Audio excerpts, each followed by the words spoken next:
প্রিয় বন্ধুরা আসসালামু আলাইকুম। তোমরা যারা 2024 সালে এসএসসি পরীক্ষা দিবা তাদের জন্য আজকের ভিডিওটি।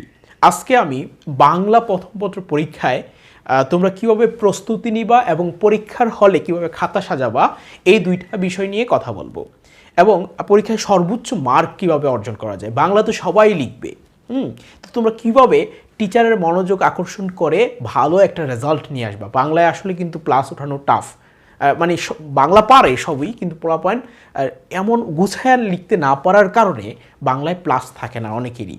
তো বাংলা প্রথম পত্রে তোমরা কিভাবে প্লাস রাখবা এবং সর্বোচ্চ মার্ক পাবা সেটা নিয়ে আজকে আলোচনা করব। দেখো, স্কুলের পরীক্ষাগুলোতে তোমাদের নাম দেয়া থাকে, তোমাদের রোল দেয়া থাকে খাতার মধ্যে। তো টিচাররা স্বভাবতই যাদের নামটা মানে ভালো স্টুডেন্ট যারা টপ 10-এর মধ্যে আছে তাদের রোলটা নামটা দেখে তাদেরকে টিক দিয়ে একটু মার্কটা বেশি দেয়। কিন্তু বোর্ড পরীক্ষাগুলোতে কিন্তু তোমাদের খাতার ওপর তোমার নাম জানবে না, এটা ছেলের খাতা নাকি মেয়ের স্টুডেন্টের খাতা এটাও টিচার জানবে না, এবং তুমি কোন বোর্ড থেকে পরীক্ষা দিচ্ছ তোমার এই খাতার ওপর দেখে টিচার এটাও বুঝবে না। বুঝবে তোমার খাতাটা কত সুন্দরভাবে সাজানো এবং তুমি উত্তরগুলা ঠিক কারেক্টলিভাবে লিখতে পারছো কিনা। চলো দেরি না করে আজকে আমরা আলোচনা করব পরীক্ষার আগে তোমরা কিভাবে বাংলা প্রথম পত্রের প্রস্তুতি নিবা এবং তোমরা পরীক্ষার হলে কিভাবে খাতা সাজাবা। এই দুইটা বিষয় নিয়ে আজকে আলোচনা করব। চলো বন্ধুরা, প্রথমে আমরা আলোচনা করব পরীক্ষার আগে তোমরা কিভাবে প্রস্তুতি নিবা। তো এর জন্য তোমাদের কাজ হচ্ছে বাংলায় আমি সবচেয়ে বলবো যে তোমরা এমসিকিউতে বেশি নজর দিবা, এমসিকিউতে নজর দিবা বেশি।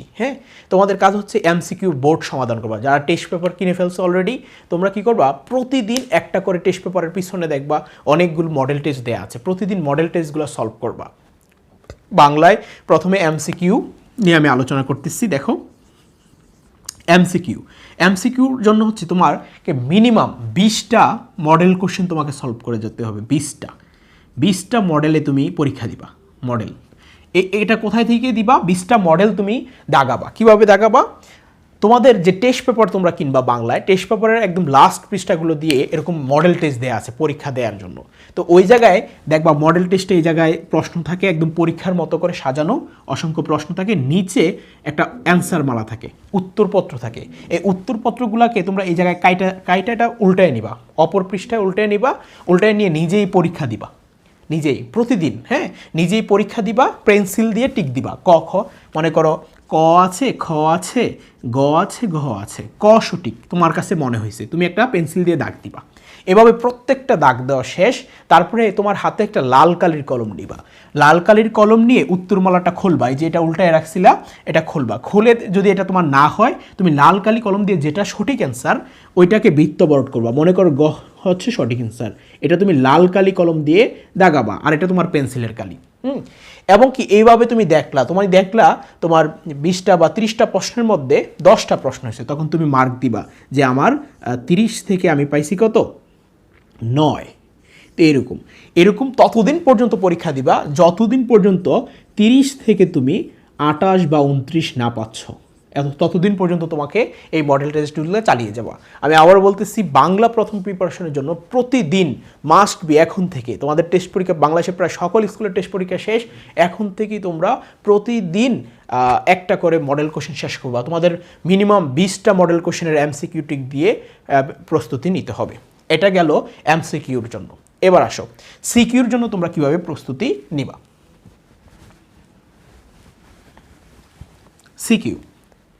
সিকিউর জন্য বাংলা তোমরা যেভাবে প্রস্তুতি নিতে পারো সেটা হচ্ছে প্রত্যেকটা গল্প বোর্ড বই।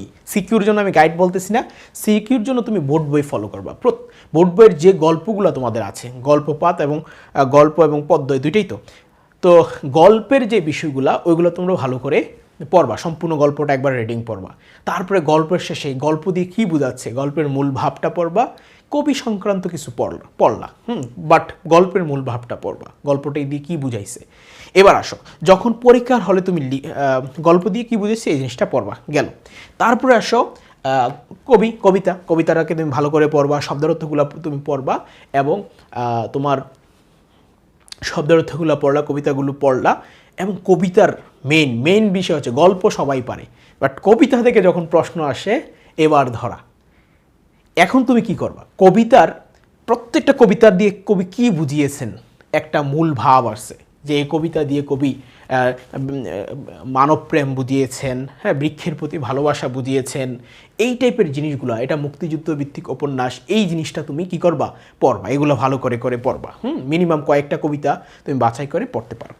এবার আসো পরীক্ষার হলে, তুমি এভাবে গেল সিকিউ, পরীক্ষার হলে তুমি কিভাবে অ্যান্সার করবা, বাংলা প্রথম পরীক্ষার হলে তুমি কিভাবে অ্যান্সার করবা। তো প্রথমে আসি খাতা, খাতা কিভাবে তুমি সাজাবা, কারণ খাতা সাজানোর উপরে অনেক মার্ক, এবং লেখাটা বড় হবে না, ছোট হবে না, অনেক বেশি লিখতে হবে না, তোমাকে ইনফরমেশন দিতে হবে, জাস্ট এতটুকুই।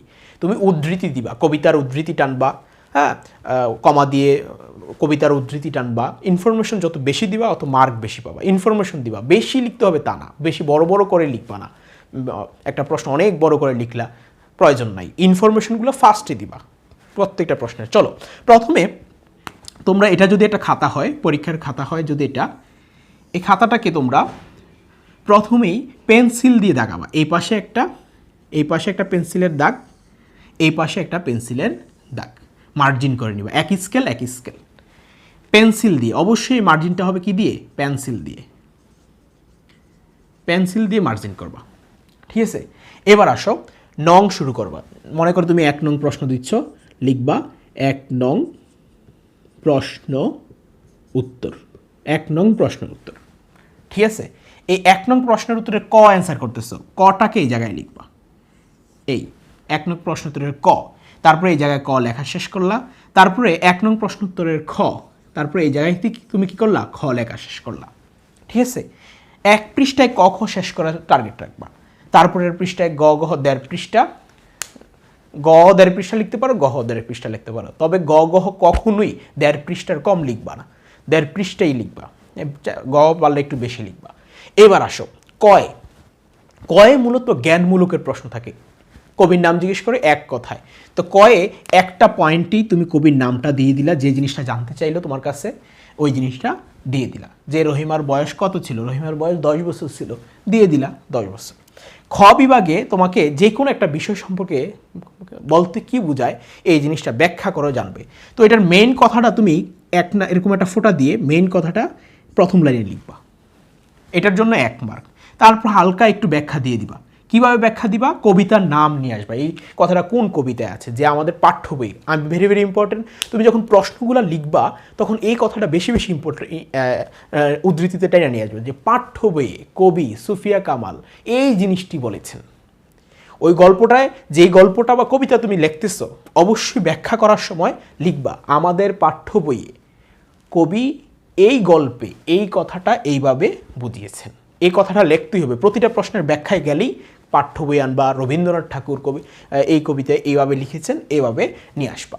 গ গহতেও মেইন কথাটা যে জানতে চাবে, মেইন কথাটা প্রথম লাইনে দেওয়ার চেষ্টা করবা, তোমার কাছে যে প্রশ্নটা করছে গতে, এটা প্রথম লাইনে দেওয়ার চেষ্টা করবা, যে তারা কি আসলে একসাথে সাদৃশ্যপূর্ণ বা সাদৃশ্যপূর্ণ না, এটা মেইন কথা প্রথম লাইনে। তারপরে এটার হালকা একটু কবির ব্যাখ্যা, কবিতা বা গল্পের আলোকে ব্যাখ্যা, তারপরের লাইন গল্প বা কবিতার আলোকে ব্যাখ্যা করবা, তারপরে উদ্দীপককে টানিয়ে নিয়ে আসবা। গহ নাম্বারে 4টা কোটেশন দিয়ে মার্ক দিবা, প্রথমে মেইন কথা, তারপরে গল্পের কথা, তারপরে উদ্দীপক, তারপরে হচ্ছে তোমার মতামত, ঠিক আছে। এটা হচ্ছে মেইন কথা, জ্ঞানমূলক থাকবে এই জায়গায়। তারপরে কবিতা বা গল্পের কথা নিয়ে আসবা, কবিতা বা গল্পের উদ্ধৃতি নিয়ে আসবা, তারপরে তোমার হচ্ছে উদ্দীপকে কি আলোচনা আছে এটা নিয়ে আসবা, তারপরে মতামত দেখবা, তোমার কাছে জানতে চাইবে সাদৃশ্যপূর্ণ কিনা, বা এটা কি ঠিক হয়েছে বা ঠিক হয় নাই, এই টাইপের, তারপরে তোমার মতামত দিবা,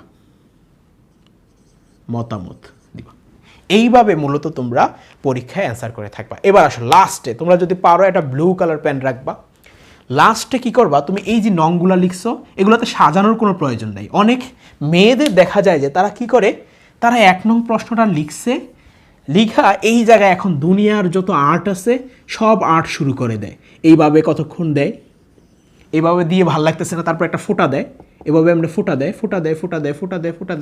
তারপরে চিন্তা করে আরেকটা দাগ দেয়, এত কিছু করার প্রয়োজন নেই। একটা ব্লু কালার পেন রাখতে পারো, একটা কি জেল পেন না, হ্যাঁ, তোমরা বল পেন আছে না ব্লু কালার মানে নীল কালারের একটা কলম রাখতে পারো, জাস্ট একটা দাগ দিতে পারো। এবং সর্বশেষে খগুলাকে প্রথমে যখন লিখবা তখন একটা দাগ দিবা, সর্বশেষ পরীক্ষা শেষ হলে যখন রিভিশন দিবা তখন এগুলাকে ডাবল করে দাগ দিয়ে দিবা। ক খ গ এগুলাকে তোমরা কি করে দিবা, ডাবল করে দাগ দিয়ে দিবা। অবশ্যই আমি আবার বলতেছি, বাংলা পরীক্ষায় লাস্টের 10 মিনিট রিভিশন দেওয়ার জন্য রাখবা। এতে দেখবা অনেক বানান তুমি ভুল পাবা, যেগুলো তুমি কারেকশন করতে পারবা। এবং সময় কোনো টাইম ওয়েস্ট করবা না, সবগুলা প্রশ্নের অ্যান্সার করে আসবা। যে 5টা বা 6টা সৃজনশীল তোমার দিতে হচ্ছে, এই সবগুলো সৃজনশীল কোনো নং বাদ দেওয়া যাবে না। সবগুলা পারো না পারো সব পূর্ণ সৃজনশীল তোমাকে টাচ করতে হবে। একটা বেশি লেখলা একটা কম লেখলা এরকম হলে হবে না। তোমার টার্গেট থাকবে তোমাকে ফুল অ্যান্সার করতে হবে। প্রতিটা নং লিখে কিছু বাংলা কথা থাকতে হবে যাতে টিচার মার্ক দিতে পারে। এমন হবে না কখনো বাংলা পরীক্ষায় তুমি একটা নং লিখছো টিচার মার্ক দেয়নি, তোমাকে 1 মার্কের জায়গায় 1.5 মার্ক 2 মার্কের জায়গায় 1 মার্ক হলেও দিবে। সো তুমি খালি রেখা আসা যাবে না, ফুল অ্যান্সার করে পরীক্ষা থেকে আসবা। আশা করি A+ নিশ্চিত করা যাবে ইনশাল্লাহ। That's it today. আল্লাহ হাফেজ।